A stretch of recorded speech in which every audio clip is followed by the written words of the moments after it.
Have you ever wanted to own your own lightsaber? Have you ever wondered what it's like to create lightsabers, to sell them, to market them, to teach people how to use them? Friends, we are still respecting the strike, but the thing is, Star Wars is such a cultural movement that not only are there books beyond the TV shows, there's comic books, but there are people out here who are just doing incredible things in the Star Wars verse, far away from anything Disney is controlling. We're going to be talking to cosplayers in coming weeks. We're going to talk to fiction writers. And today we are talking to friendly neighborhood lightsaber expert Alan White, who's going to tell you by the end of this episode why a lightsaber is certified better than a stick. All that and more after a commercial break we have no control over.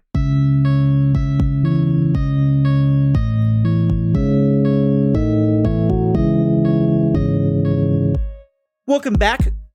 Quick programming note also for our longtime listeners. I'm going to be switching to a new way of doing things, possibly on this episode already, but probably starting the next episode.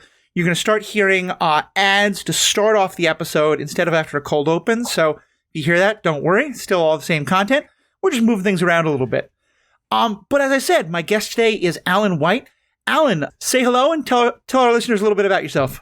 All right. Well, I am the friendly neighborhood master Alan of TikTok, and I have become known for the lightsaber guaranteed better than a stick because you can't choose what you go viral for.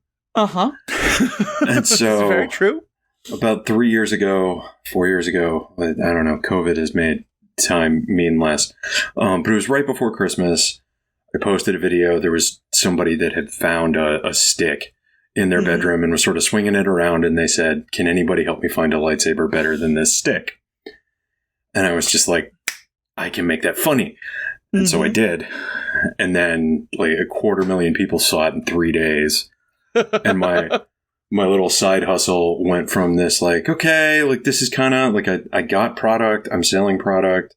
This is like a viable like thing. This could be like a nice little secondary income to like, you know, well, maybe I should expand into these character-based lightsabers. Maybe I should go to some conventions, like, and everything that this has sort of become across the last 3 years.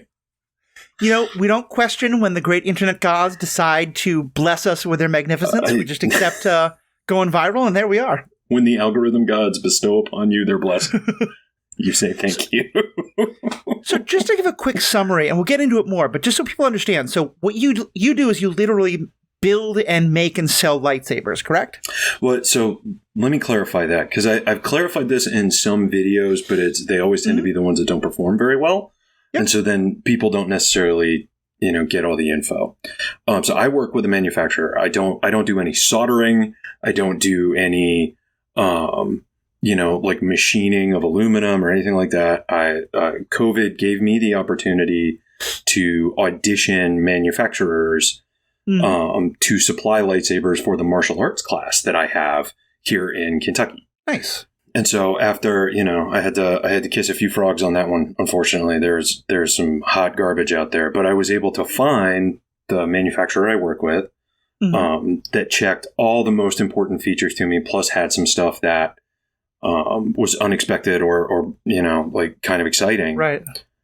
And so that is the manufacturer I have gone with. And it's, if you are a lightsaberist, something like 2/3 of the companies out there now are working with my manufacturer. A lot of names you'll recognize from TikTok. Functionally, there are 3 companies that make all of this stuff. They are all located in Wuhan in China, and they all hate each other. Got it. Okay. Well, we're going to get into all the details of that. But let's kind of pull back the lens a little bit. Let me just ask you, like, how did you get your start in Star Wars? All right. So in the long ago days of the 1980s, you know, like right before the I guess it's still the late 1900s before the turn of the century, young Master Alan was watching bootleg VHS tapes. And so for many people, like their Star Wars, like their Star Wars memory is the Fox fanfare. Right. And so for me, it's the HBO like lead in before the Fox fanfare, right? So like there's this this window of time from the 80s. There's this, like, it's an HBO, like, it's basically like a flyover of a city. And that is all of the Star Wars movies that I consumed as a child had that as the lead in until, like, I was in high school when the special editions came out. Right. Like with the, and so then there was like the new VHS with the extra stuff. But the ones that by far I had watched the most at that point were all those. And so that's like the core memory for me. Is those bootlegged VHS. And was this like one of a number of things you loved, or did you just kind of latch on to this as like, this is my thing now? My nerddom saw no bounds. And for those of you at home, since there's not video, I'm wearing a Blue Lantern shirt right now. Which are in many ways the most Jedi of the Lantern Corps. Yep.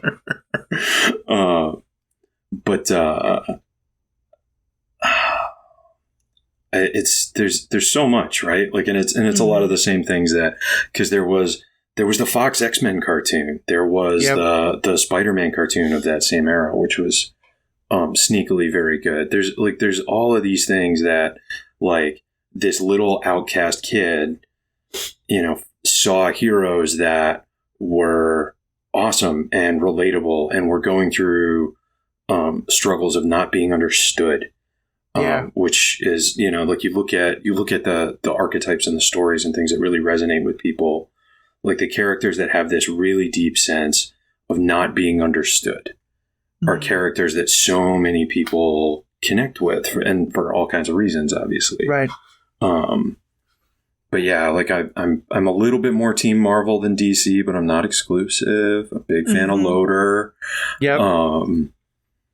I lived on the Sci-Fi Channel for a very long time.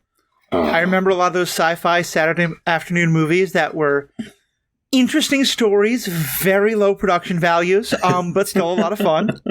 Well, and like the Stargate show that was on Sci-Fi, which was fantastic. And, there was Farscape for. Yeah, I was wondering if you're going to go to that one next. That it's like, because I'm also like, I'm a huge fan of Henson and the Muppets, and so like the Henson Studios association with Farscape was why I even tested it out to begin with, and then I discovered this fantastic show. Yeah, that's really well written and wonderful characters. For anybody that has not ventured down that particular rabbit hole, the show ends on a cliffhanger because sci-fi, but it's like the ride is still worth it. Like even knowing that, the ride is still worth it. Very much so, very much so. And since like generally we're trying not to promote too many like TV movies right these days. Oh yeah. But since that studio has literally gone away, I think we're okay with that one. So what was it that really grabbed you about Star Wars?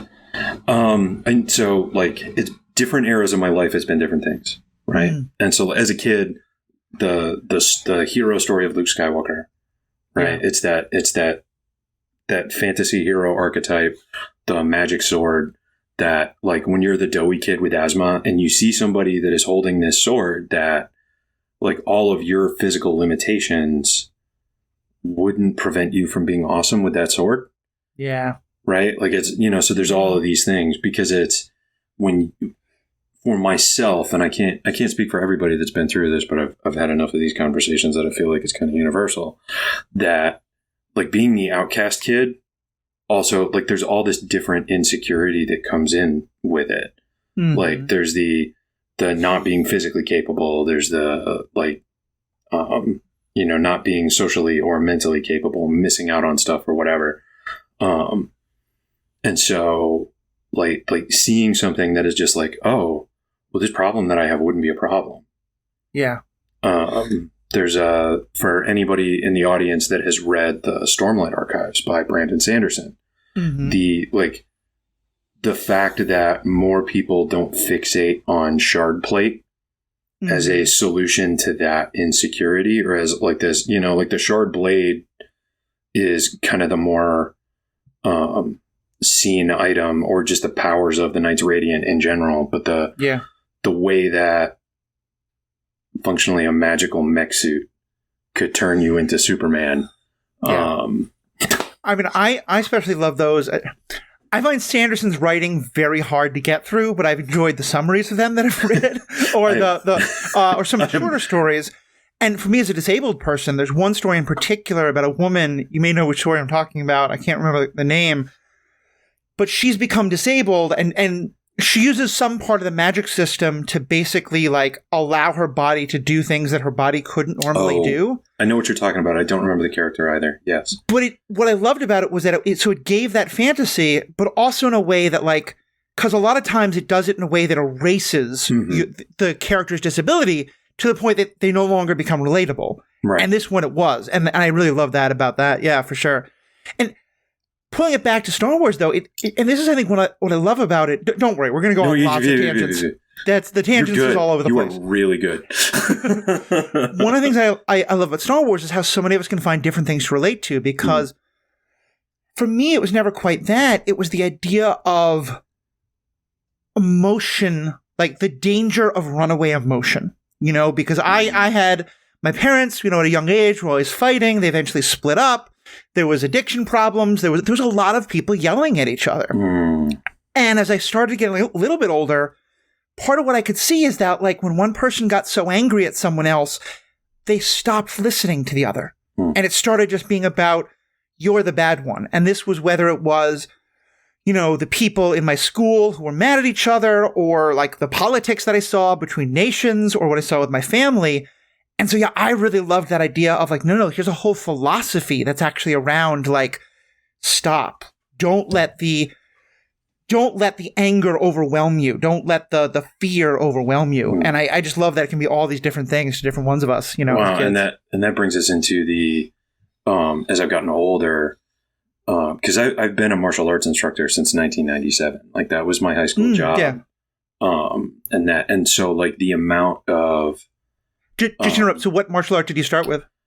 So I've basically consistently been in a system that's called Shaolin Kempo Karate since 1993.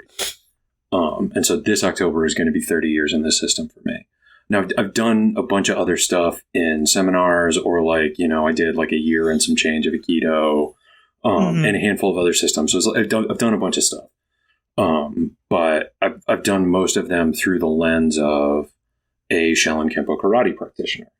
And and so that has come with like, pluses and minuses, like everything else. Right. But like, I've gone through all of these things in, very much with the intention of becoming a better artist.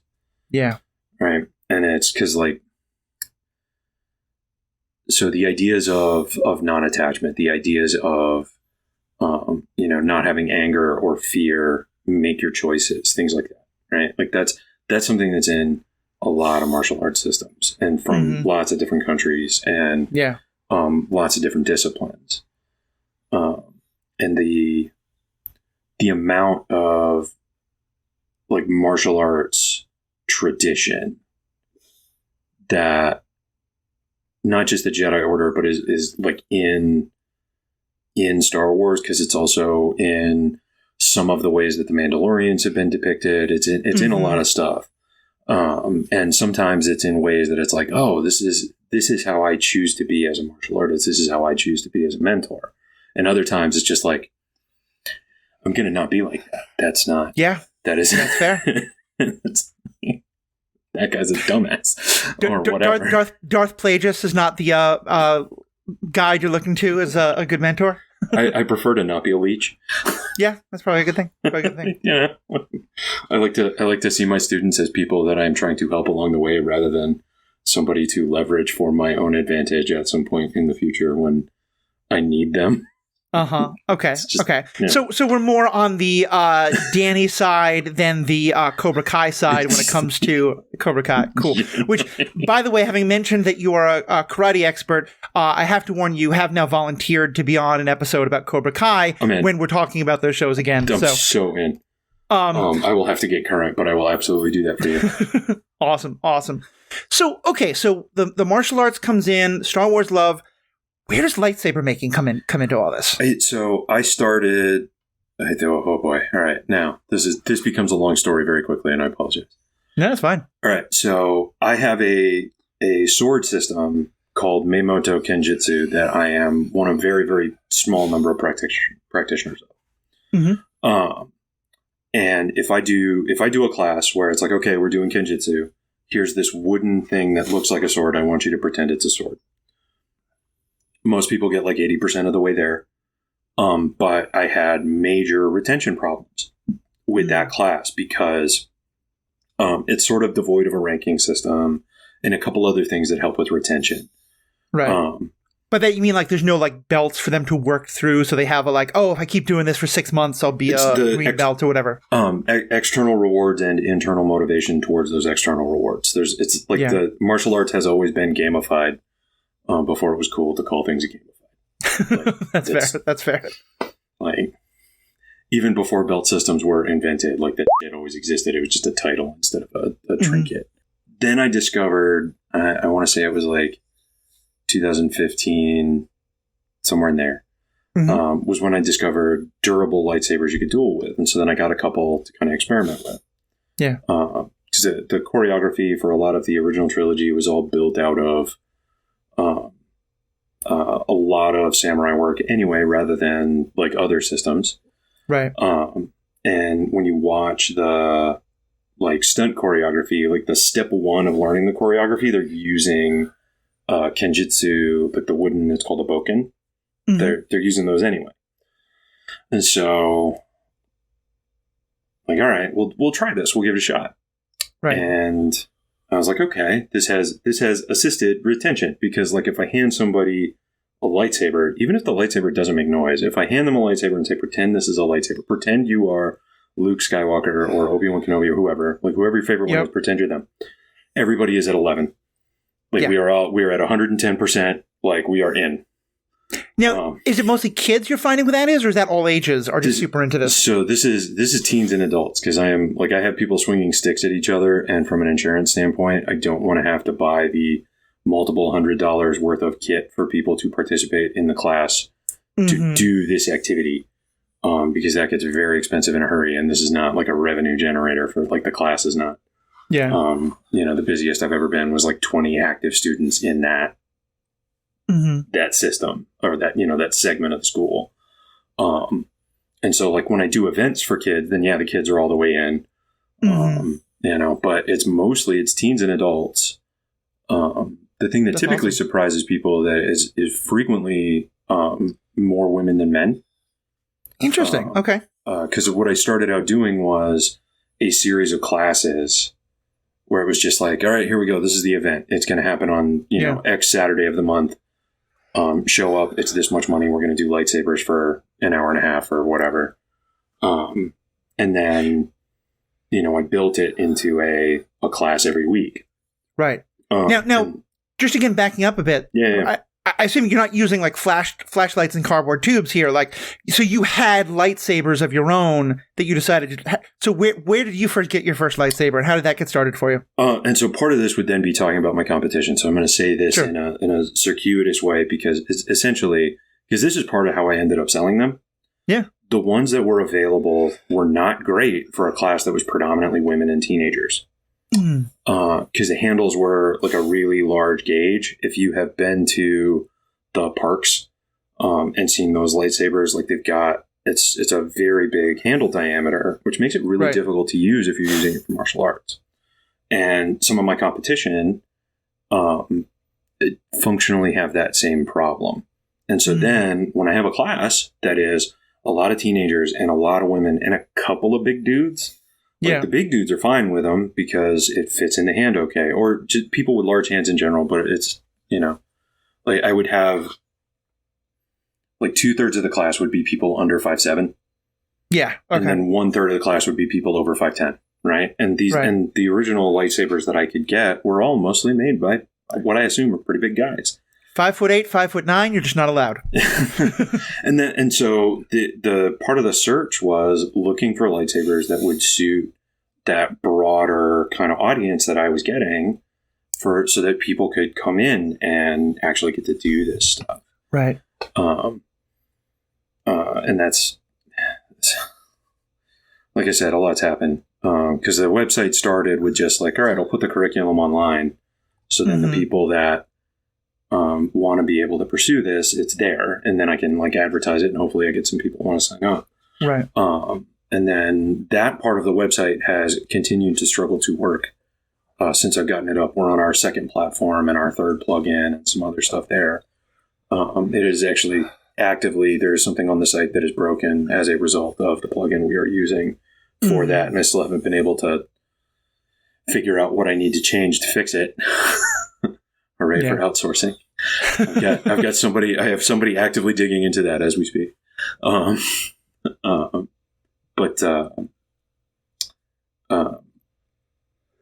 Yes, you're talking about like acquiring the first lightsabers for this class. Like, I guess a lot of I'll say myself, until I started seeing your TikTok videos, I knew like there were toys you could buy out there, but the idea that there were these like functional lightsabers that were, I mean, like they're obviously not actual lightsabers. I hear some people are trying to do things with like plasma in science labs, but like I thought it was just like kids' toys. The fact that there are these things out there that do light ups and sounds and you can have fighting with, I had no idea. So give us just kind of an idea of like what, when you say like, yeah, you can actually buy a lightsaber today, what does that mean? What does that look like?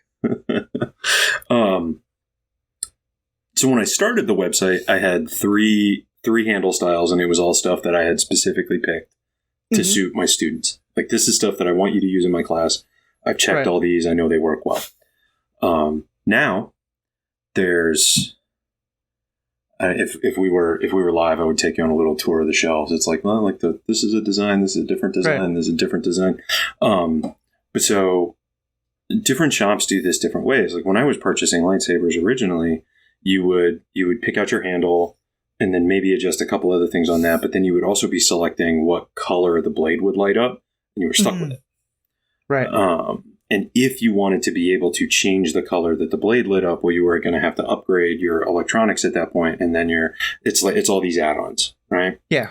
And what I wanted to do is have something that's just like, no, it does it out of the box. You can get one lightsaber, and it does what you need out of the box. And originally, that was all targeting, martial artists like myself, because I was building this site just for my students functionally, right? Just to have a way for them to like source something that I knew was going to work and take the burden of the cost of the inventory and all that other stuff off of the dojo, because you will be shocked to hear that martial arts schools are not, it's not how you make a lot of money. Like whatever you're going to do with your life, that is not how you make a lot of money with it.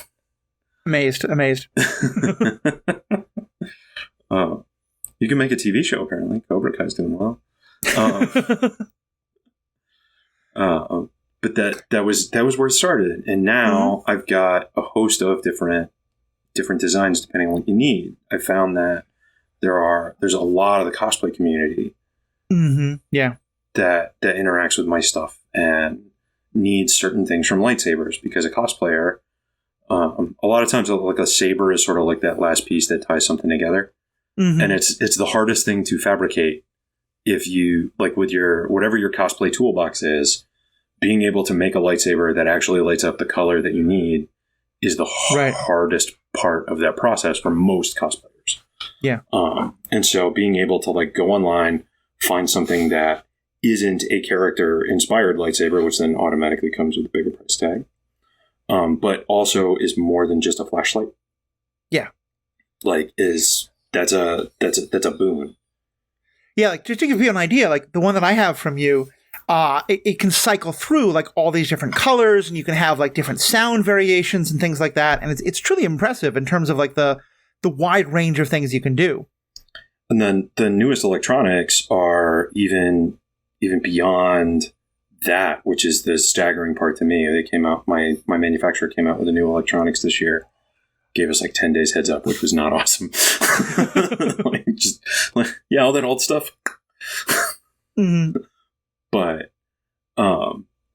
But like 34 sound fonts to choose from, and you can add more. But like legitimately infinite colors, but practically it is all the colors that a red, a green, and a blue LED can do in conjunction together. So it's a full spectrum of options. And then when you need to switch it, you can just switch it. Yeah. Which is the part that is really fantastic for both myself and especially people that have to do a lot of filming across different characters and other things like that. Because like one of the things I found doing the class, the first thing people ask about is color. Right. Like they would pick sabers based on, okay, which ones are this color? And so then like I learned very quickly that I needed to divide the handles up, not based on how they looked, like the handles themselves, but what color they lit up. And so now being able to change it to anything right. is like, and then especially because we're going to not name names because we don't have to. There are certain people whose the experience of their lightsaber, it can be a variety of different colors, but you have to purchase additional external things to make that happen. Right. And the part that is most infuriating about that to me personally is that the things that you're purchasing don't have any data on them. It just broadcasts an RFID. Okay. And so you put it in your saber, and then it tells the electronics in your saber what to do. Oh, so it's much less user control. It's okay. Like, and it's also, it's a, like your electronics already does all of that stuff native. You just have to put the right key code in it to set in that thing. So you have to buy something to put in your saber so that your saber will do something that it could do without the thing you purchased. It's all already there. Well, and lightsabers is a completely unique industry for that over monetization like that. But no, I understand that indeed. And so you talked about cosplayers there, and I'm not much of a cosplayer, but I do a lot of photography and stuff, and I've truly been amazed at how you can have, just by the light of the lightsaber, like sometimes I will turn on the lightsaber, even if I'm not using it at all, just because it's a great like mood light, because it can do that so well. It's so bright, and it gives really, really clear colors. So then as like background or like other things, it can highlight in really, really cool ways. Right. But now what about for the people? Because now you're talking about something that lights up and has all these electronics. And my first thought is, okay, well, I don't want to bang it against another one of these things because they're going to be very fragile. So how does it become a martial arts thing that you can actually then have competitions with and people fight with? So the oldest version of the saber, and the saber that gets used the most for competitions and in my martial arts class and in other martial arts classes, is what's called a baselit saber. And so there's basically two ways that sabers get made. And so the thing that is one of the most common questions I get is people ask if a saber that I'm showing in a video is a neopixel. And so we'll explain that in a second. We'll start with baselit. Okay, so baselit means the light is in the handle itself. And so you're holding onto a flashlight. That's a very expensive flashlight that is more fully featured than most flashlights are. Right. And then you have a polycarbonate tube with a fancy end that goes into that flashlight and then gets held in with some hardware so that it won't go anywhere, so that you can then beat the tube against stuff without your electronics really experiencing all that much kinetic energy. Right. Because the electronics are in the handle itself, not in the exactly. The tube. Yeah, everything is housed in the aluminum, and then the thing that is experiencing most of the impact, all of the momentum, all that stuff is all in the blade. And the blades, they're pretty easy to replace. They're not that expensive. Right. NeoPixel is a brand of LED strip. And so any lightsaber that says that it is NeoPixel, and specifically says that it is NeoPixel, should mean that the LEDs inside their blade are NeoPixel brand. That is not generally the case. And so this would be this is one of those things where like Vacuum is actually technically a company, but it's become the name for just the generic thing, no matter who makes it. Got Kleenex. Right. Like there's all of these things where we identify the brand rather than the product. And so NeoPixel has become that. Right. And so there are multiple companies that make a chip, it's just a brain inside the handle of your saber that will control the lights inside the blade. Okay. And so Profi gets asked about a lot. TXQ, Golden Harvest, the company that I work with, the one that they do the most of, is now they call their Xeno 3 chip. Okay. And the Xeno 3 chip is used to control a baselit or a pixel blade. And so now they have one chip instead of having two chips, which is what they did for the longest time. Any company that tells you, this is just sort of like PSA, whatever. Any company that tells you their NeoPixels are good for dueling does not care about how much money you have to spend. Got it. Because they are going to break? So like if you are doing heavy dueling, like if you are, your blades are going to break. They are going to. It doesn't matter if they're baselit, it doesn't matter if they're pixel. You're going to break blades eventually. It's just a question of when. Because if you get the right hit at the right angle, it's polycarbonate. It's incredibly durable, but that doesn't mean it's not bulletproof, right? Right. And a cylinder is a very strong shape, but it's still not bulletproof. Like it's going to happen eventually. The tip's going to crack. Something's going to happen. Mm-hmm. Your pixel blades, because the blades have more weight, then like they're much more prone to, like if you get them to resonate just the right way, they'll snap and some other things, because that extra weight in the blade can cause your stretch fractures to happen more easily. And the blades are much more expensive to replace. So baselit for the martial arts side of it, NeoPixel for more the photography, the looking amazing. I mean, the baselits still look good, but that's kind of the breakdown of where you're looking for one or the other. And that's also where it's like, where is it worth it to spend on the pixel? Because usually the pixel, you're going to be in the vicinity of $100 more just because it's pixel, because your blade's more expensive and your electronics are more expensive. Right. And so, especially if you're doing a lot of Saber photography or filming or whatever in really brightly lit spaces, pixel is going to look better. So like on a con floor, things like that, where you got a lot of lights. And so then you can't be in as much control of your lighting, then pixel is gonna look much, much better. And the manufacturer that I work with, they have an app now that allows you to directly connect to your electronics with Bluetooth. And then you can actually adjust the intensity of your light. So there's colors you can get now that were never possible before. Like you can take a white way down so that it looks almost like it's kind of pulling light into it. But interesting. That it really helps with photography, because there are a lot of colors that if you're photographing the blade, the color of the blade doesn't show up. It just looks like a white core, and then the light that it's emitting plays on things.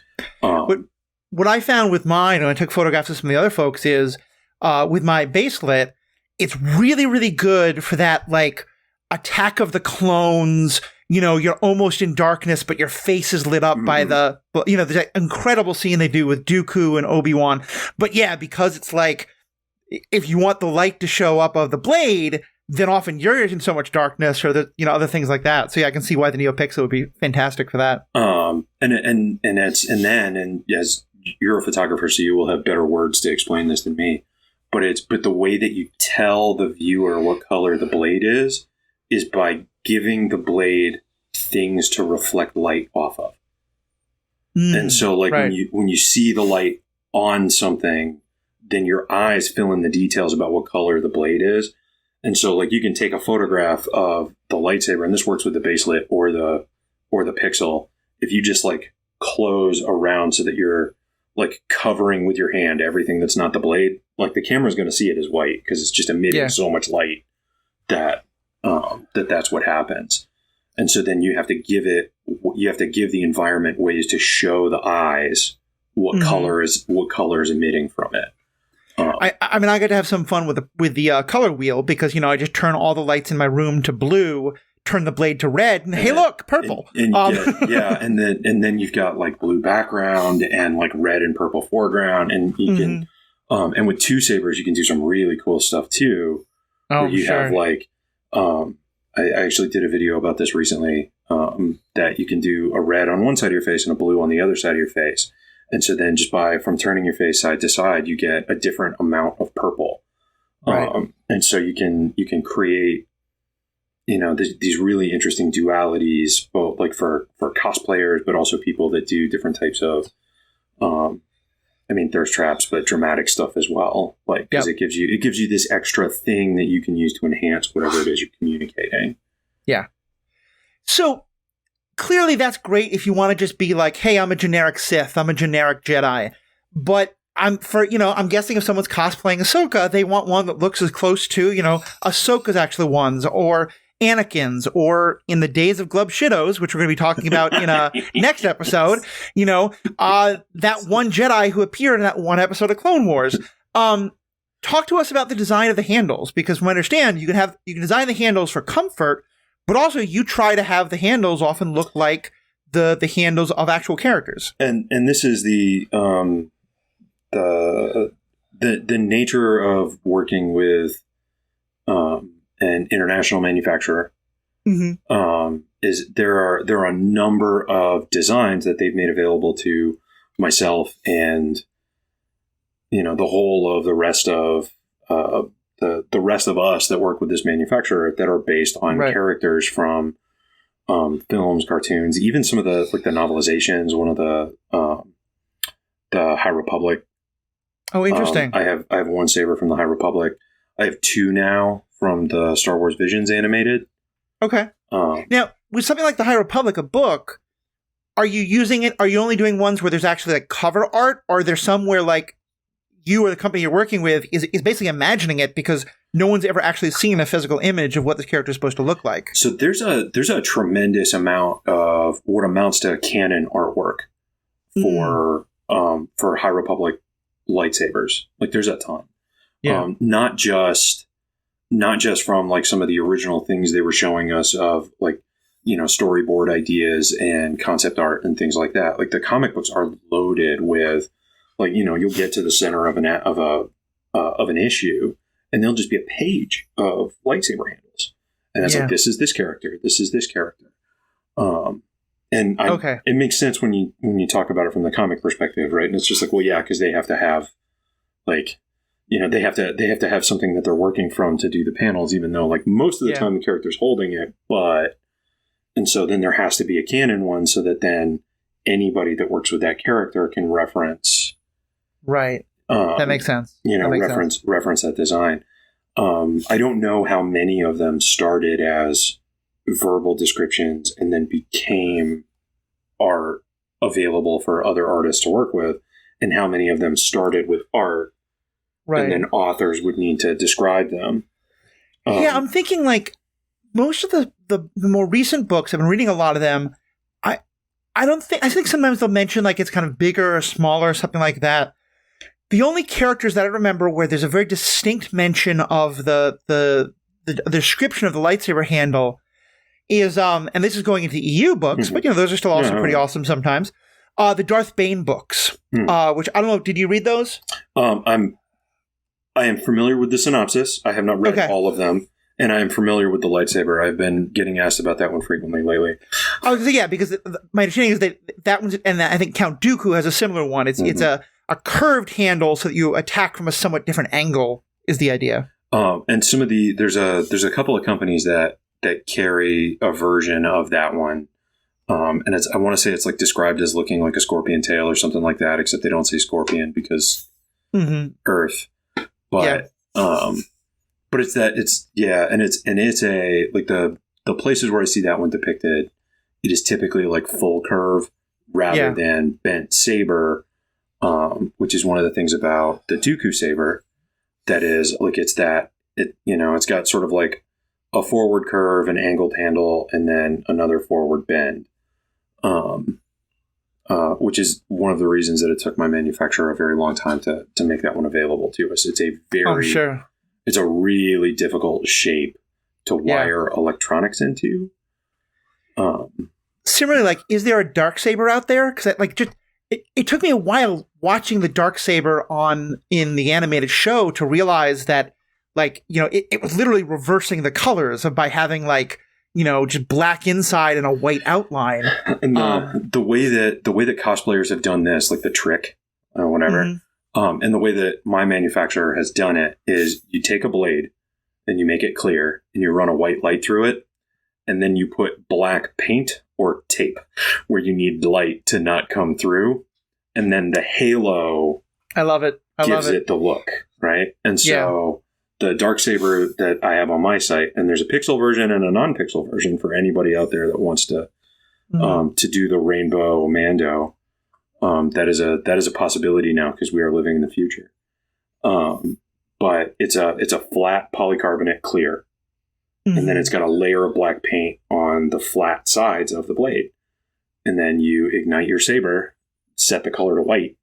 And you get that look from screen, even some of the live action where you have just like sort of this halo around a void. Yeah.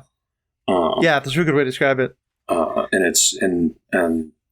that's the reason, like, people ask about black, and it's like, all right, this is how you have to do it. And so if that's not worth it to you, then I don't have black. Like you'll only be able to film or photograph it from one side or the other side. Like you can't do 360, so you'll have to pay really close attention to where your edges are, otherwise it's gonna look wrong. Because like light can't emit black. Like black is devoid of light; it's not reflecting anything. And so in order to get that effect, you have to prevent light from coming out of the lightsaber. There are only so many ways to do that. Mm-hmm. And so, like, you can run. I've seen a couple of people do, like, they take electrical tape down the side of a round blade, right? And you do that so that you get that haloing look. Some people don't like how it looks in person, and so it's like, it's like, well, that's it. Like that or a paintbrush. Those are the options. But I do love that because I think, like, you never see it. You never like think about it too much unless you're really into these kind of things. But just watching on screen, like, it's easy, I think, to get the impression like this is something distinctly. This is not just a different color of lightsaber. This is something fundamentally different. And just thinking about it in those terms, like I said, just the fact that it's like a void with light around it, that really helps give you another understanding of the Mando story of it being, something fundamentally different. It's the antithesis of the lightsaber in so many ways too, right? Yeah, exactly. Like it's dark at the core instead of light at the core. And we can talk about the animated without crossing the picket line because animated work is currently not subject to the strike. But that, like, and the origin of the Darksaber is really funny because the writers originally were going to have it just be a vibroblade. And so it was going to be like a vibro sword against a lightsaber and, do this fight and whatever. And just to clarify, because this podcast, we're kind of proud of the fact that we don't know all the technical terms. We focus more on the story stuff a lot. The vibroblades that's like what like the stormtroopers in the sequels use. And it's basically, if you imagine like a multi-tool cutter, right? Like it'll have like have some type of cutter on it and it just vibrates it really, really fast to cut various materials. Like that's functionally what the vibroblades are. So like swords and spears, and it's like anything with an edge, the way that Star Wars could get these edged weapons so that there were melee combatants that didn't have lightsabers. That was the solution to that problem. And it goes back to the EU. And so it's just like, it's blade that just like vibrates at such a high frequency that it'll cut through almost anything. That makes sense. And so then that was the plan. That was plan A, is this fight in an episode of Rebels is going to take place between a vibroblade and a lightsaber. And George Lucas was like, And so they were like, well, what if it's this? Here's the backstory. And now it's not just a vibroblade, it's the Darksaber. And Lucas was like, yeah, okay, all right, sounds good. Run it, print. That works. I like that. Because there was only so hands on he was with the writing. It was more, it's like, all right, here we go. This is what we got, and then he'd be like, whatever. Exactly. So that's the kind of technical side of it all, and let me just give you that quick chance for the plug. Right. What's the name of the company? And we'll give you a chance to talk about it in full, but just quickly, it's Level Up Lightsabers, right? Level Up Sabers. Level Up Sabers, thank you. Level Up Sabers. So back to the martial arts side of it. So it's not like you have learned this martial art of swordplay, and we're now applying it, saying like, hey, you can do this with lightsabers. I know that, and I won't say I know much about it, but I know that like among people who talk about lightsaber fighting, there's basically Disney has, or like, in the U already, like Lucasfilms has given a lot of information about lightsaber fighting as its own martial art. And like, there's all these different forms and things like that. And my sense is that it's not very consistent by any means. Have you eventually, like, if I take lightsaber classes with you, am I going to learn the forms, or am I going to be learning this martial art of swordplay that I could do with a wooden stick, but why not do with a lightsaber instead? So I'm going to say this diplomatically without yucking anybody's yum. So the forms there are many aspects to the forms as presented from canon and non-canon sources that like, there's a whole bunch of it martially that I'm like, well, but that I object. Yeah. And so what I am teaching is a swordplay philosophy that you could probably funnel into one of the forms. But all right, let me explain this a different way. Okay, so part of my system, we teach animal styles, and so if you're familiar with Kung Fu Panda, you at least kind of understand the concept. Our animals are a little bit different, but that's the concept, right? People think about the animal styles as a toolbox, and they are not. They are a strategy. They are a tactic. They're a mindset. Your toolbox is punching, kicking, grappling, and felling. Right. Okay. And so with sword work, your toolbox wouldn't be the form. Your form would be the way that you apply the toolbox. The forms are generally described toolbox first. And that's the spot where I have that's my first point of I don't find this quite work. I don't find this that useful. And so the toolbox that I provide my students is you have functionally 3 footworks, because you're either going in, moving back, or turning around. Mm-hmm. And then a series of vectors that you can attack on. And then depending on how you get attacked, how you are going to counter that attack and what your options are to counter that attack just from a geometry standpoint. Right. The more weapon stuff you do, the more it's all just triangles. And so you see a lot of curves and you see a lot of circles in fights as things move. But ultimately, when things come together and when things fall apart, it's the triangles. Got it. Okay. And so your footwork's triangles, your attacks are triangles, your defenses are triangles. Because sometimes it's a wedge and sometimes it's a roof. Got it.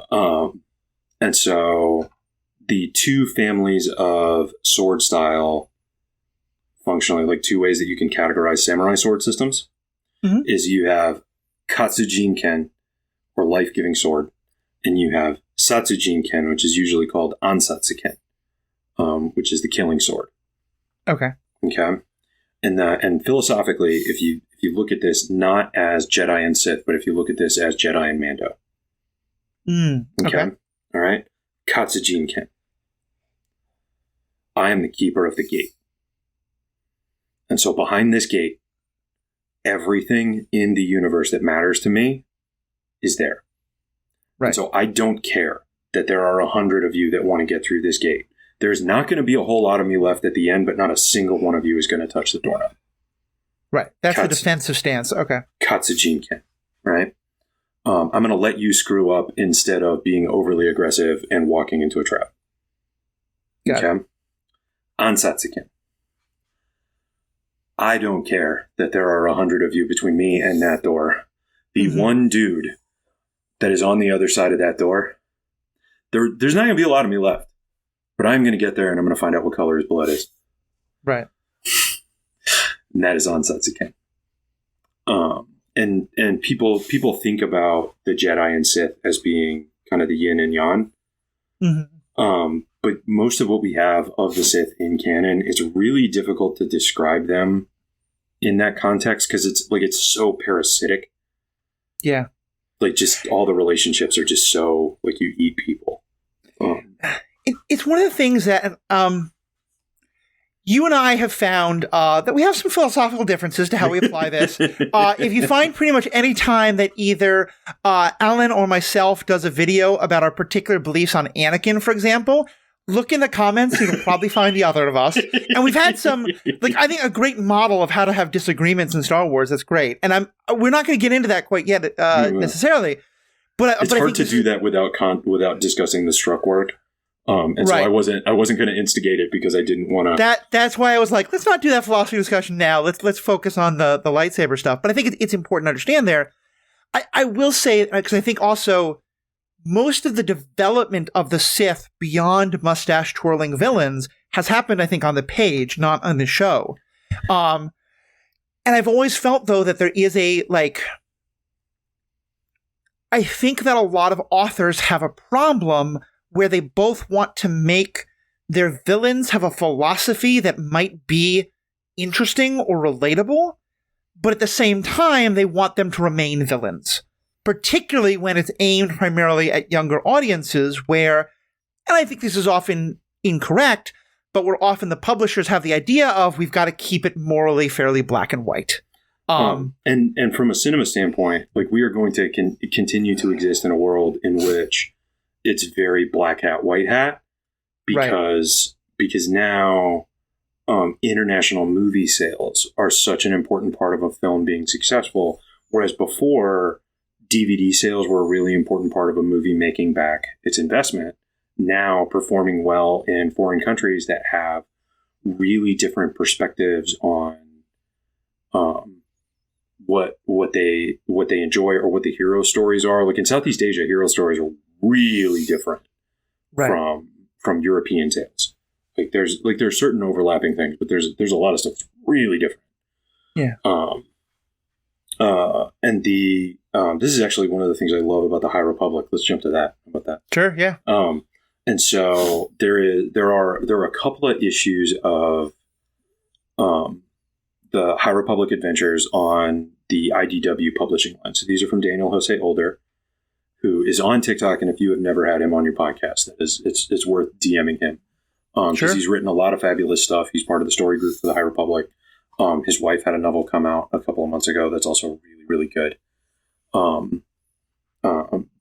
But so there's this counterpoint between a child that is not necessarily too old to do Jedi training, but it essentially elects not to, but continues to follow the Jedi around. And this other child that was a very close friend of that one that gets taken by the Nile, who are the big bad of the High Republic stories. And they're a little bit like the Reavers from Firefly, except they think. Yeah. And so it shows this counterpoint of a person within the Jedi Temple where they are not following the path, but this person also doesn't have anywhere to go. Right. And so they're there, and they become really close with a Padawan that's very close to the same age. And there's this, there's a lot of visual things that sort of tie those two characters together. And then we have this other character that is being it's all the pipeline stuff, right? It's the types of indoctrination and the types of eliminating their contact to others, and we're the only ones that understand you, all of that kind of stuff. It's this really, really cool dichotomy between this toxic environment to bring somebody into your ideology versus this other environment that is just no, this is who we are. You have nowhere else to go, and nobody else is taking you. And you have this thing that you can do, and we are not necessarily going to teach you how to do all the things with it that we can, but we are absolutely going to teach you how to not hurt people with it. Right. And that arc is just so cool, and it's something that from other media we don't really have. Yeah. At least from the Star Wars perspective, we haven't gotten a lot of. We haven't gotten Ninja Turtles in Star Wars. Yeah. Not in a visual property. And I think that's one of the things why I love the book so much. I mean, I recently did an episode, depending on release order, I think it's the episode right before this one, with Riki Hayashi on the book Lost Stars, which I don't know if you've read it. It's a romance. It's an incredibly well-done romance. It is wonderful. And talk about so first of all, it's just the romance genre, but also very much the philosophy and the star-crossed lovers and all this. But I mean, talk about moving away from black hat, white hat.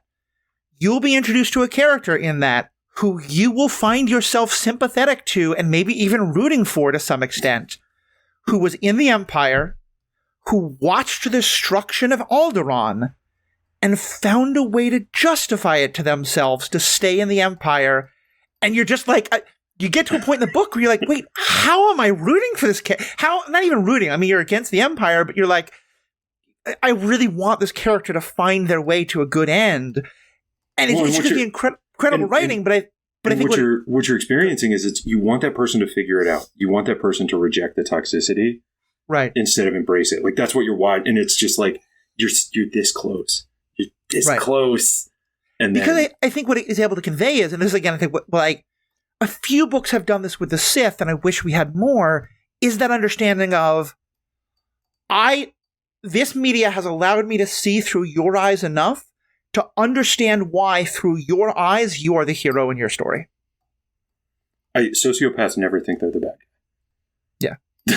Well, but that's the thing, like, we can look at someone and be a sociopath, but I think that's somewhat different from and again, this is a whole other conversation, right. But just the person who, because of the way they've been raised and because of what they've been exposed to and because of what they've been taught, just this is their belief, Well, and we can do Thrawn, because we can talk about the books, and this was a really interesting Twitter discussion a couple of months ago. But so because Thrawn is not a good guy. Right? Like, he's an incredibly complex figure. He's brilliant. He is, if Sherlock Holmes became a villain.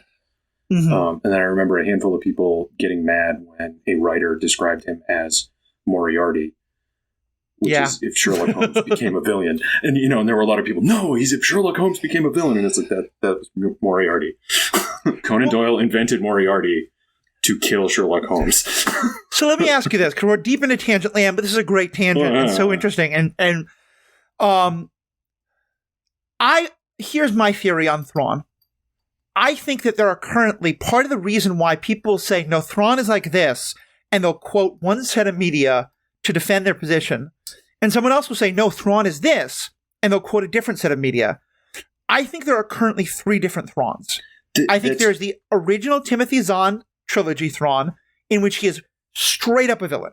Straight up a villain. He wants the Empire back. There's no justification for it. He's a monster, and he's not necessarily a very complex monster from a motivation standpoint.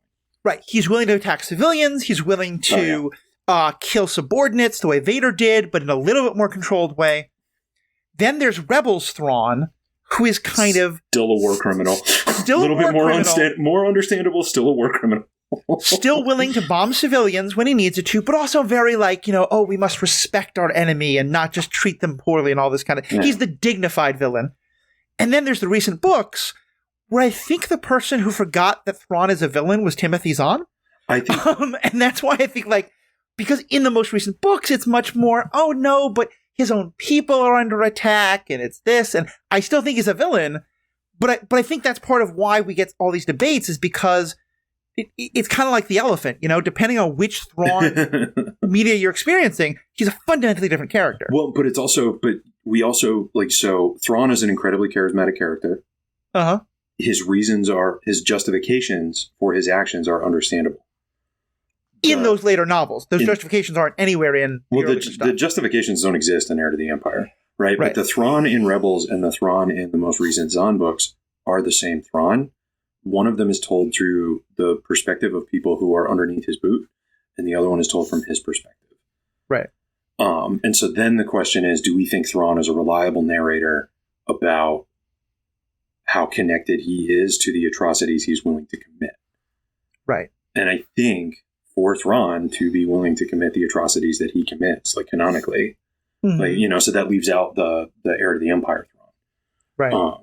That, I don't think that Thrawn is fully connected to understanding his crimes, which is also that scans. You look at, but also I don't think the Thrawn we meet in the early Zahn books, the new ones, the canon ones, that Thrawn is in a different place in his life than the one that we see in the animated show. Okay. So you think it is all the same, just at different time? Because and different time and different perspective. Point of view matters so much in Star Wars. To me, I've always thought the fundamental difference is, in those more recent books, Thrawn fundamentally refuses and often will disobey orders and use his great mind to find a way to avoid attacking civilians. Whereas in Rebels, he's willing to attack civilians. And to me, that's why I've always been Zahn has cleaned up the character as much as possible in the books to make him appear more of the relatable villain, maybe almost even into anti-hero kind of place. He never gets there, I don't think, but that's why I think people do it. And make it somebody that you can sympathize with more, because it's back to the thing where it's you're this close. Right. You're this close. You could choose to not be evil. You could. You really could. You don't think you can. You feel like if you did, then the price would be too great, but you actually could. And that's a very important story for villains in Star Wars across all media. Yeah. Is just how close to not being a villain the villains could choose to be. Yeah. And then we have to watch them not do it and then argue about it. Yeah. Well, and so that's a good place to kind of wrap up our discussion. And again, this is one that gets pretty close to where we often disagree, but I think I don't want to just hear your perspective on this in a more general way. As a martial arts mentor and teacher, I know I've often heard you talk about relating a lot to the Jedi who are mentors, who are teachers themselves. Talk a little bit more about that, about what your journey as a martial artist and a martial arts teacher, the insight that's given you into the Jedi. And yes, you can say the word Anakin. It's okay. I can do this more archetypally because it's Perfect. actually so like the journey of being a martial arts instructor is wild because different people get into it for different reasons. Some people become a martial arts instructor because that is the only way to fund your martial arts habit. Like you get to this point Yep. where you just need to do martial arts all the time. And if you're not getting paid to do it, you can't. Yeah. And so you open a school so that you can do martial arts every day. Right. And then every now and then you look into somebody that's like, oh, this person knows what they're talking about. I'm going to give them money so that they'll give it to me. And it's like, dumbass, could do this for free.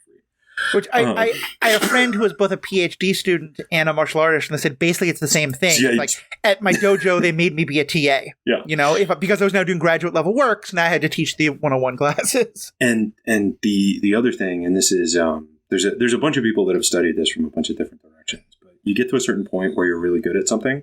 In order to get better, you have to get better a different way than how you got to where you were, like that, Right. whatever level. Right. And one of the ways that is having to teach people how to do stuff that you do without thinking about it.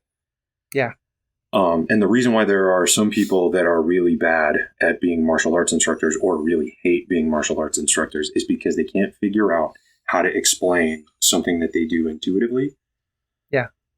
My favorite story about this, because I think it applies to teaching almost anything, Ted Williams, one of the greatest baseball players who ever lived, attempted to teach people numerous times and was terrible at it. As a fan of the Red Sox, that's a complicated story. And as a son of Massachusetts, I feel required to say Ted Williams, not a great human being. Also fair. Also I will say, as a New Yorker, I've learned to say, yes, I'm from New York, but I hate the Yankees. Yes, I'm a Mets fan, but we have peace between us from mutual hatred of the Yankees. 86 has been forgotten, all that stuff. Anyway, now that I've alienated every Gen Zer in my audience. Nobody knows what's going on. It's fine. Exactly. 1986. It was a beautiful, beautiful time. But Ted Williams, one of the reasons why he was an incredible hitter is that he had probably some of the best eyesight of anybody in his generation. That's why he was also an incredible fighter pilot in World War II and Korean War, and a very accurate marksman. And so when he would be asked, how do you hit? He would tell people, oh, you just watch the rotation of the ball. And that's something most human eyes are simply incapable of doing. But and if you can see it, you can't do math fast enough to know what you need to do. Like, right.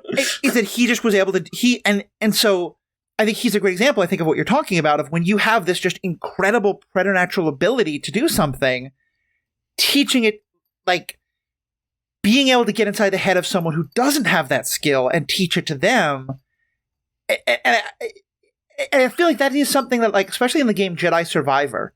I'm sorry, no, what was the first of the first video game is Jedi Survivor. No, first one was Fallen Order, and then Survivor came second. Oh, I'm sure you're right. Yeah, I've not played Survivor yet.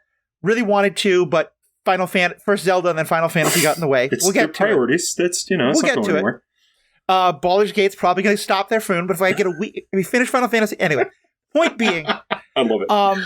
One thing I love in that game is that they do really show how, like, yeah, if you're teaching someone of a different species, like, your body does different things, and there are moments where the mentor has to realize, like, wait, no, my student can't physically do this the way I do, so I've got to figure out a way to teach them the way they're teaching it. It sounds like that's the kind of thing you're talking about, if not necessarily different, but yeah, exactly. Well, but it is different bodies. That's the thing. Like, I've got one of the people that teaches with me, somebody that's been my student for a really long time, coworker.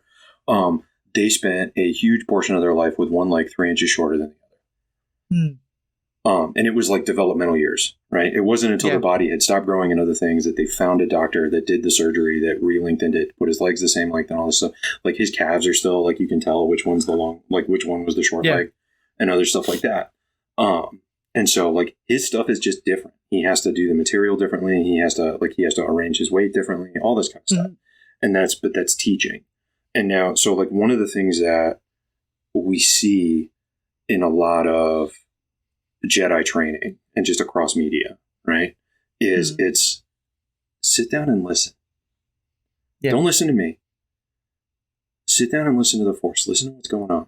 And so all this stuff you got swimming around, all of these things that you feel like are your responsibility, that if you don't do them, it will be the end of the universe and all this stuff. Take all of that and set it down. And now let me show you something that is possible. Right. I can't explain to you how I do it. Well, I can, but that's not going to help you. I can show you that it's possible, and then I can explain to you how I do it, and then you can go and fart around and figure out how you can do it. Because now that you know it's possible, you're not going to get in your own way. Right. And so the amount of teaching that is, I'm going to show you how it's possible. Like not just martial arts, like pick a subject. Oh, yeah. Right. It's, I'm going to show you how it's possible. I'm going to explain to you how I do it. Now you figure out how you do it.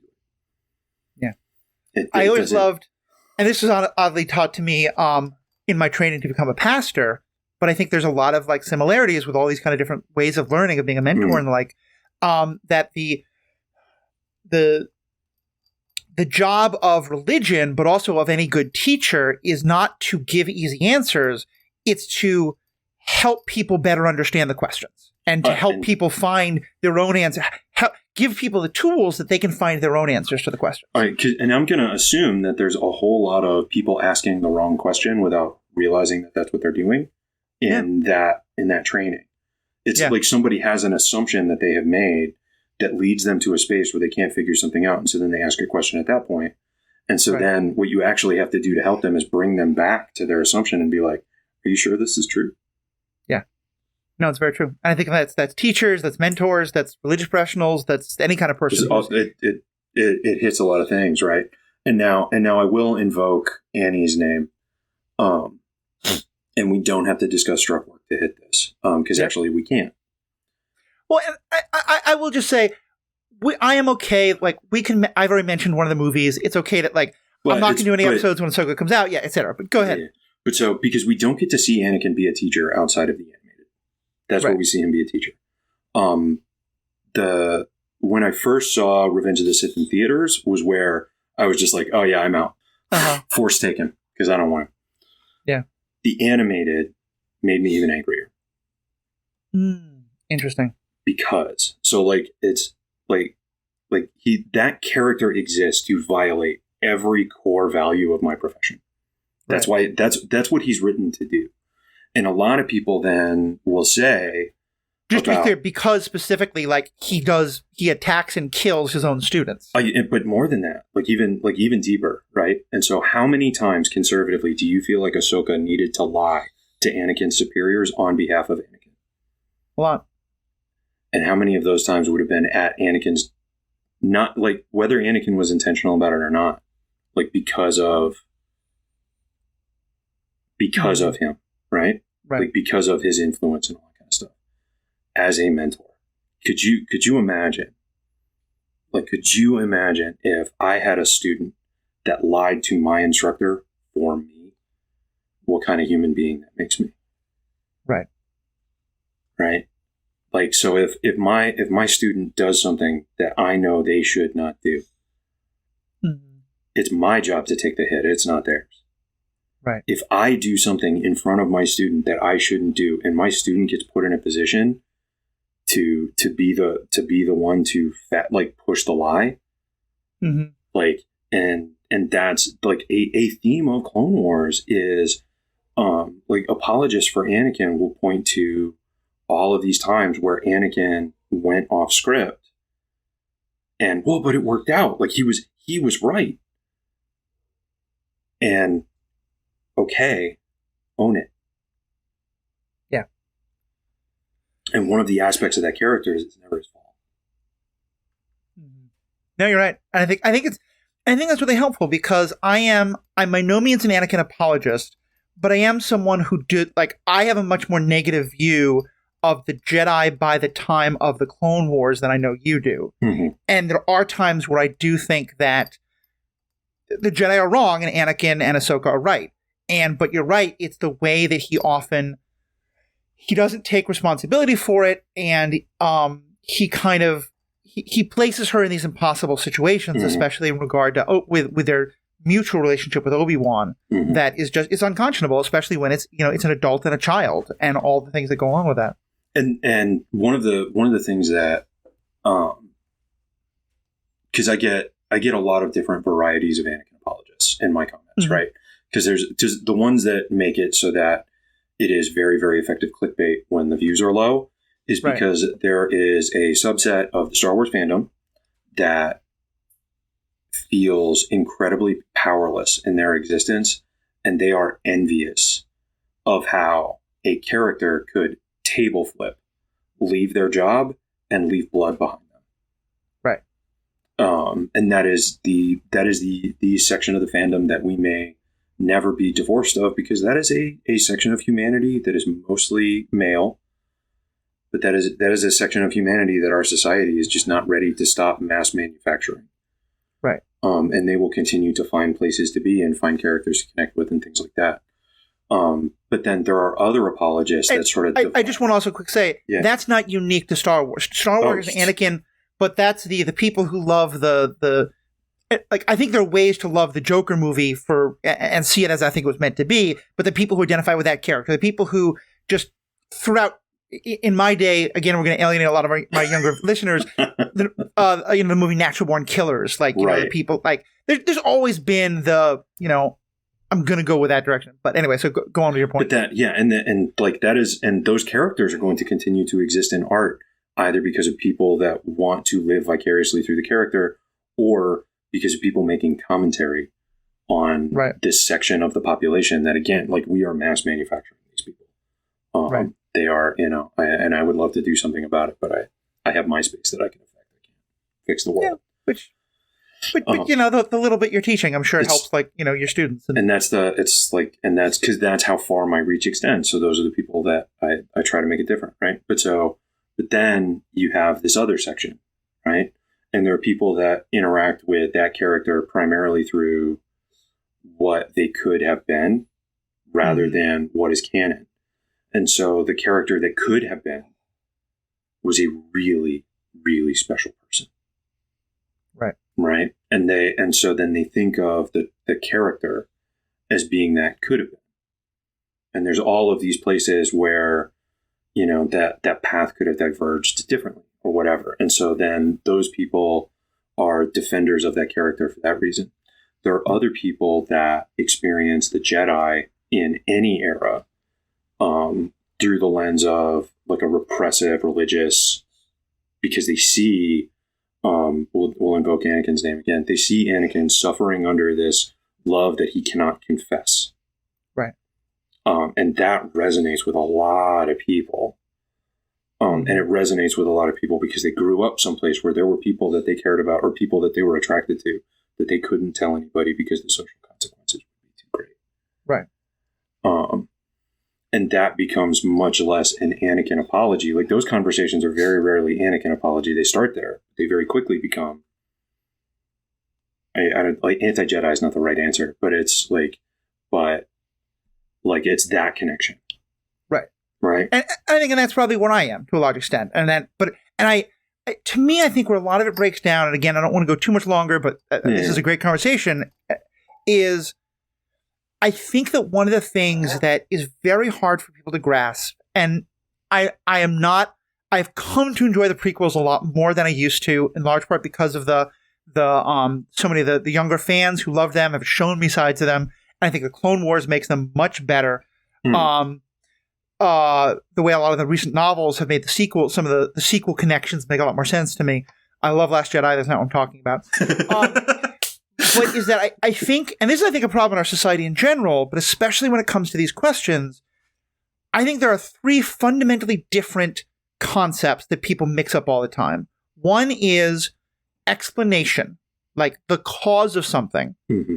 The second is the excuse or justification, and the third is blame. And and you can even say it's just those two things of like explanation versus blame. And linked to that is the idea often that blame is zero sum. That if one person has more blame, another person has less blame. And to me, I have always thought that the prequels were trying to tell the most adult, I don't mean in a sexual way, but in terms of like emotional complexity, they were trying to tell this very emotionally complicated, nuanced, gray story of a fall to evil from good, of a hero who could fall to darkness in something that was aimed specifically at keeping it younger and keeping it some more simplistic and things like that. And I feel a lot of times when I hear both the Anakin apologists or the oh, you're attacking the Jedi too much or you're defending the Jedi too much, I feel like that's what's missing, is that it is possible to say Anakin makes the choices he makes full stop and holds 100% responsibility and blame for those choices. Now, though, can we also have a conversation, and we may disagree about it, but can we have a discussion of what were the things that helped shape him to become the person he is, who made those choices? And I think that's often where you'll either get people who say, oh, no, it's not Anakin's fault. It's all the Jedi. It's all Palpatine.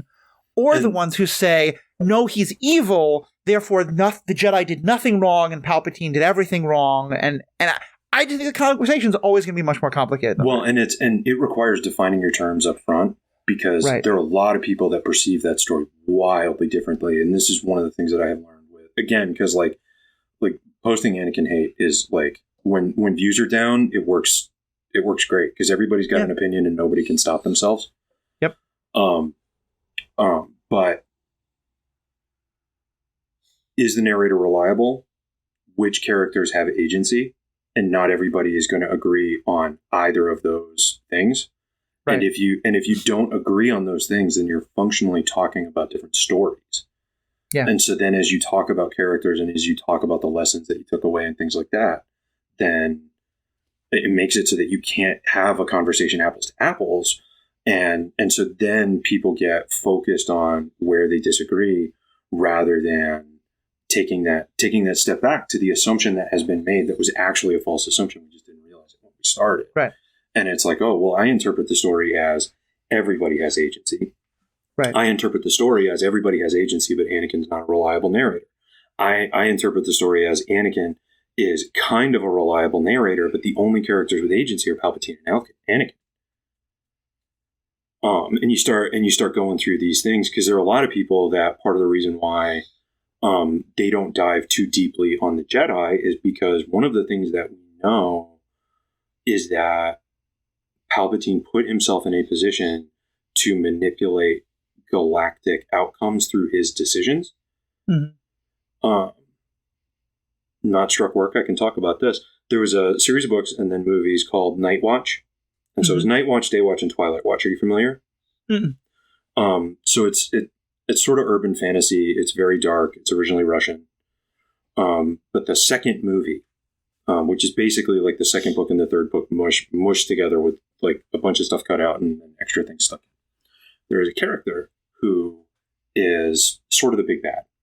And we see them over and over again playing a PlayStation game. And they get to a boss fight. Except he's the boss. And then the boss fight goes a certain way.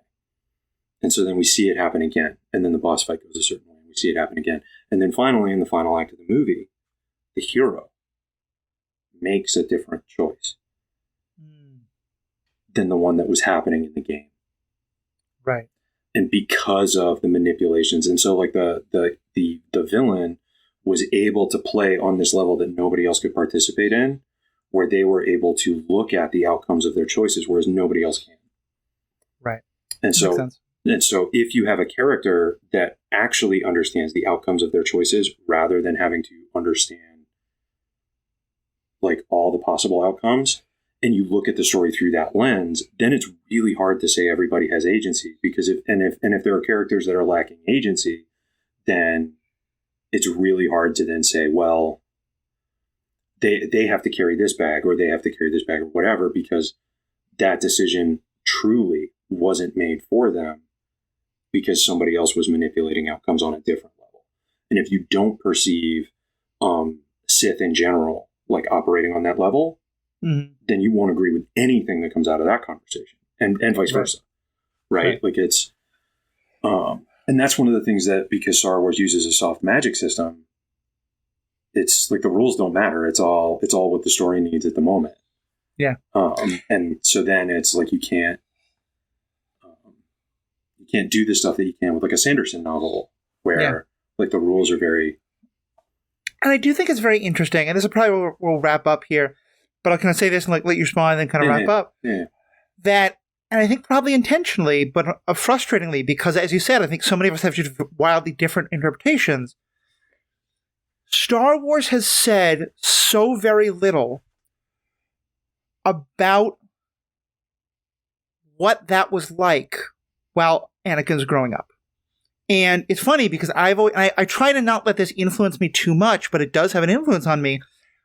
The only thing that I have read that really kind of dives into this, and it's only like the last chapter of the book that I mentioned, Darth Plagueis, which is about...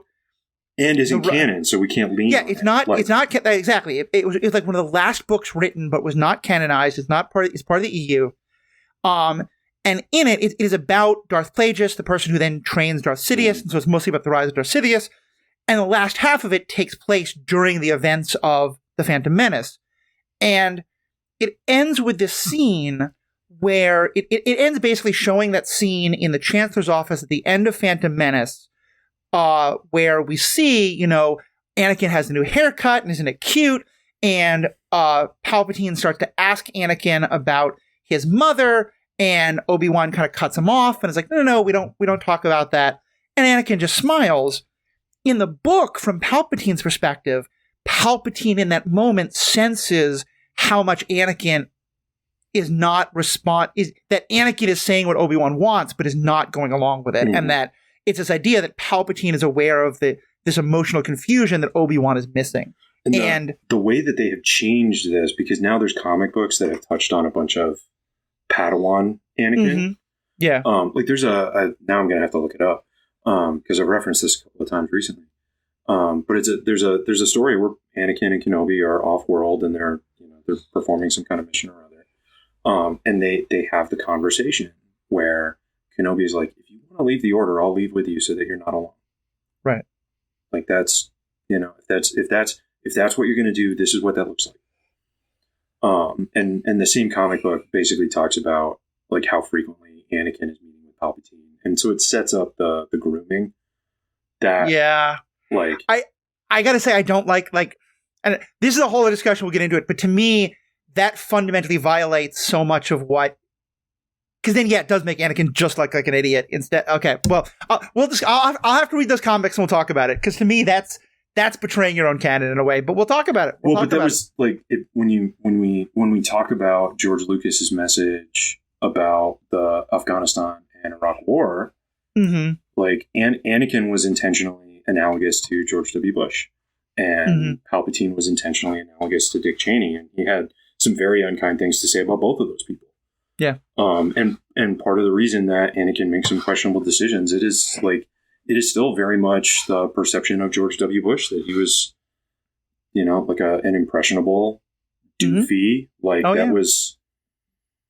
That was how he was portrayed on a completely different level from other politicians that we have currently. Like I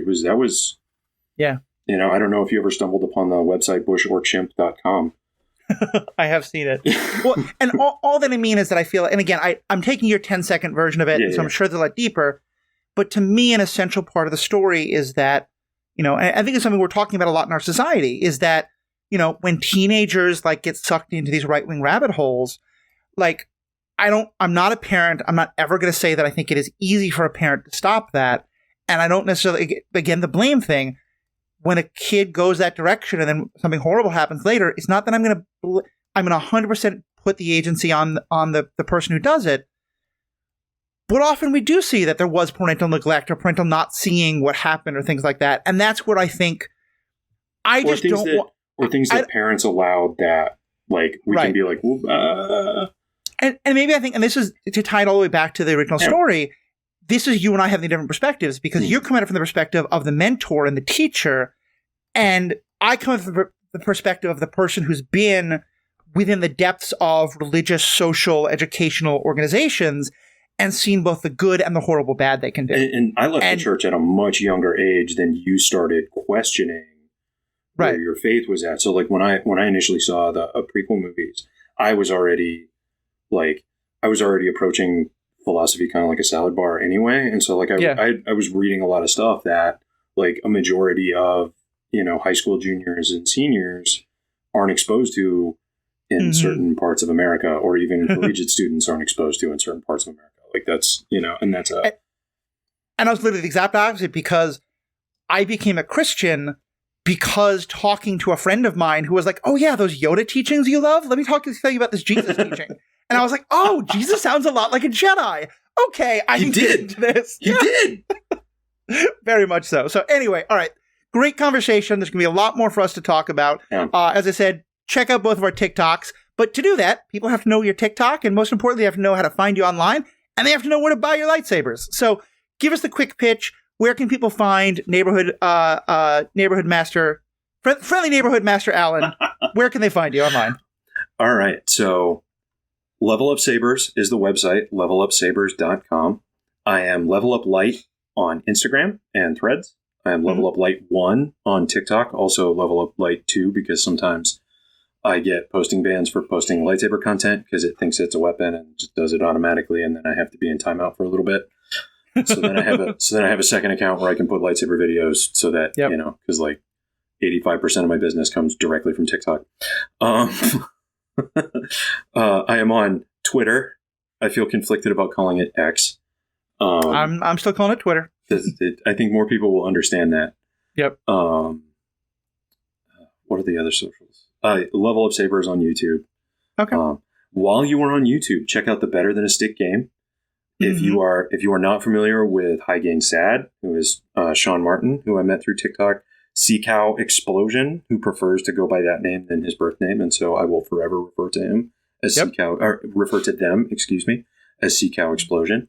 Bedazzler, Star Wars Lawyer, and Jonna the Hutt are all fellow cast members, and I'm actually going to post our final episode here in just a minute after I get off with you. Awesome. Awesome. But we would love to get some more eyeballs on that show. Awesome. And we will have links to all that in the show notes, so no worries there. Thank you so much. Of course. That's I want to spread more of this type of stuff. It's the exchange. Yeah. So glad you for coming on. And of course, patrons, we're going to have a little bit more from Alan in just a second on the topic of glub shittos. But if you're not a patron, of course, you can find all the ways to contact us on our website, theethicalpanda.com. You find all the information about this podcast, as well as my other podcast, Superhero Ethics. And you can find us on Twitter, on Facebook, on TikTok. Let us know what you think. Ask questions. Do you use lightsabers at home, or take part in competitions with them, or things like that? What do you think of this whole discussion? Would love to hear your thoughts. You can share that all the ways on the website. Of course, also in the show notes, you find a way to become a patron. Couple bucks a month, you get ad-free content, you get bonus content. And right now during the strike, 25% of everything I make from Patreon is being donated to the Entertainers Fund that's helping support people who are losing income because of the strike. And that's everything from the actors and writers themselves to the caterers, the hairstylists, the people who don't have work to do because these other unions are on strike. So if you want to think about becoming a patron, it's awesome. But either way, thank you so much for listening to this. Thank you, Alan, for being a part of it. We have spoken. This is the way.